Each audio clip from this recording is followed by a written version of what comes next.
everyone. Welcome to your channel PJ Coaching Classes. I am Parvaz Khan, your helper. तो आज हम discuss करते हैं प्रेजेंट परफेक्ट टेंस। जैसा कि इससे पिछली वीडियो में हम प्रेजेंट कंटिन्यूस तक डिस्कस कर चुके हैं। आज देखा है प्रेजेंट का जो हमारा थर्ड काइंड है, इसको हम बोलते हैं प्रेजेंट परफेक्ट, जिसमें कार्य प्रेजेंट में ठीक तरह से हो चुका होता है, ये हमें बताता है ये वाक्य। चलिए समझते हैं। जैसे कि मैंने लिख रखा है कि सबसे पहले हम सेंटेंस को पहचानेंगे कैसे कि ये किस काइंड का है। तो उसके लिए हम हिंदी के लास्ट में देखेंगे, जो हमारा सेंटेंस का हिंदी लिखा हुआ होगा उसके लास्ट में हम पहचान करते हैं। लिखा है पहचान, आइडेंटिटी, इन वाक्यों के अंत में, मतलब लास्ट में चुका है, चुकी है, चुके हैं, लिया है, दिया है, गए हैं, इसी तरह से आदि शब्द हमारे आते हैं। अब हम ये समझते हैं कि इस सेंटेंस की जो होती है हेल्पिंग वर्ब क्या होती है, मेन वर्ब क्या होती है, क्या इसका स्ट्रक्चर रहता है, हम इस सब को भी समझते हैं। जैसे कि मैंने आज पहले से यहाँ पर कोई स्ट्रक्चर नहीं लिखा है, मैंने सोचा कि आज मैं लाइव क्लास में स्ट्रक्चर लिखूंगा और ये भी बताऊंगा कि हेल्पिंग वर्ब क्या है और मेन वर्ब क्या है। तो सबसे पहले हम यहाँ ये समझते हैं कि हेल्पिंग वर्ब क्या होगी इसमें और मेन वर्ब क्या होगी। हेल्पिंग वर्ब होती क्या है, जो हमारे सेंटेंस की सहायक क्रिया होती है वो हमारी हेल्पिंग वर्ब कहलाती है। सबसे पहले हम ये समझेंगे कि यहाँ पर हेल्पिंग वर्ब जो होगी वो आएगी हमारी या तो हैज आएगी या फिर हमारी हैव आएगी, और जो मेन वर्ब होगी वर्ब की तीसरी अवस्था थर्ड फॉर्म का प्रयोग होगा। अब कहाँ पर हैज आती है और कहाँ पर हैव आती है, इसको हम और इन डिटेल समझते हैं तो हम इधर आ जाते हैं।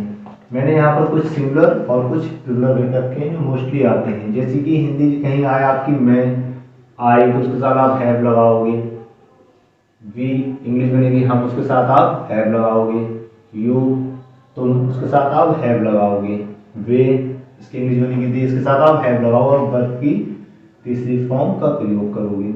इसी तरह से सिंगुलर कुछ आएगा आपका वह, कोई बॉय होगा तो उसके साथ आप हैज लगाओगे, वह कोई गर्ल होगी उसके साथ आप हैज लगाओगे, कोई वस्तु होगी या कोई मौसम पे डिपेंड सेंटेंस होगा इस काइंड में अगर, तो उसके साथ भी आप हैज लगाओगे। और किसी का नाम आ जाए जैसे मोहन, राम, श्याम इत्यादि कोई भी, उसके साथ भी आप हैज लगाओ, तीसरी अवस्था लगाओगे। तो हैज लगाएंगे हम सिंगुलर के साथ और हैव लगाएंगे हम प्लूरल के साथ। अब इसको बनाते कैसे हैं, इसका स्ट्रक्चर क्या रहेगा उसको और समझ लेते हैं। तो इसको थोड़ा उसको समझते हैं। तो स्ट्रक्चर सेंटेंस का ढांचा हमारा बेसिक कहलाता है कि सेंटेंस में हम करेंगे क्या, और पहले हम किसकी इंग्लिश लगाएंगे। सबसे पहले आपको जब बनाएंगे तो आप लिखेंगे सब्जेक्ट प्लस सहायक क्रिया वही आपकी हेल्पिंग वर्ब प्लस एमवी की प्लस थर्ड फॉर्म आ जाएगी प्लस आपका ऑब्जेक्ट और जो भी अदर वर्ड्स होंगे आपके वो आ जाएंगे।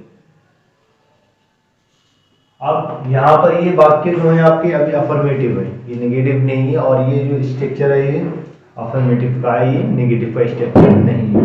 इस भी एक वीडियो को समझने की डिटेल तो इसी से नेगेटिव और इंटरोगेटिव भी क्लियर हो जाएगा, तो इसी पे आपकी अंडरस्टैंडिंग बैठती है, इससे आप अगर रिलेट कर पाते हैं तो दोनों समझ आ जाएंगे। जैसे कि पहला हिंदी मैंने लिख रखा है मोहन अपना कार्य कर चुका है, तो सबसे पहले सब्जेक्ट जो होगा हमारा मोहन हो जाएगा, मोहन। अब मोहन किसी का नाम है और मोहन कोई सिंगुलर है तो हम लगाएंगे हैज।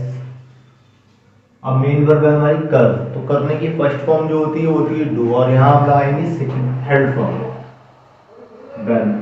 अपना कार्य, ये मोहन का खुद का कार्य और मोहन कोई बॉयज है इसलिए हम लगाएंगे हिज वर्क। अगर मोहन की जगह यहाँ मोहिनी होती तो हम लगाते हर वर्क। पूरा वाक्य आपका कहलाएगा Mohan has done his work. ये आपका सब्जेक्ट हो गया, ये आपकी हेल्पिंग वर्ब, ये मेन वर्ब और ये आपका कॉम्प्लीमेंट। तुमने झूठ बोला है, तुमने की इंग्लिश बनेगी यू, और जैसे कि मैंने यहाँ लिख रखा है ये है यू, यू प्लूरल है और इसके साथ आप हैव का यूज करोगे, यू हैव। अब बोलने की थर्ड फॉर्म जो होगी वो हमारी होगी टोल्ड, क्या होगी टोल्ड, TOLD, और अलाइव, झूठ को बोलेंगे हम lie, told a lie, you have told a lie. हमने आम खा लिया है, सबसे पहले हम रीडिंग ले जाएंगे वी, और वी के साथ वी हमारा प्लूरल है हैव। अब खाने की फर्स्ट फॉर्म होती है ईट, और थर्ड फॉर्म होगी हमारी eaten. Eating the food, eating the sorry eating the mango, food नहीं ईटिन द मैंगो, क्यों यहाँ आम लिखा हुआ है। इसी तरह से कोई भी आपका सेंटेंस लिखा हुआ हो कि मैं काम कर चुका हूं, कि राधा पानी पी चुकी है, तो आप उस सेंटेंस को बनाओगे Radha has drunk the water. I hope guys आप लोगों को ये सेंटेंस समझ आया होगा, और फिर भी कोई अगर क्वेरीज आपकी होती है तो आप कमेंट सेक्शन में मुझसे पूछ सकते हैं, और इससे पिछली वीडियोस के लिंक जो है आपको डिस्क्रिप्शन बॉक्स में मिल जाएंगे। मैं उम्मीद करता हूँ कि आपको ये सेंटेंस समझ आएगा। Thanks for watching.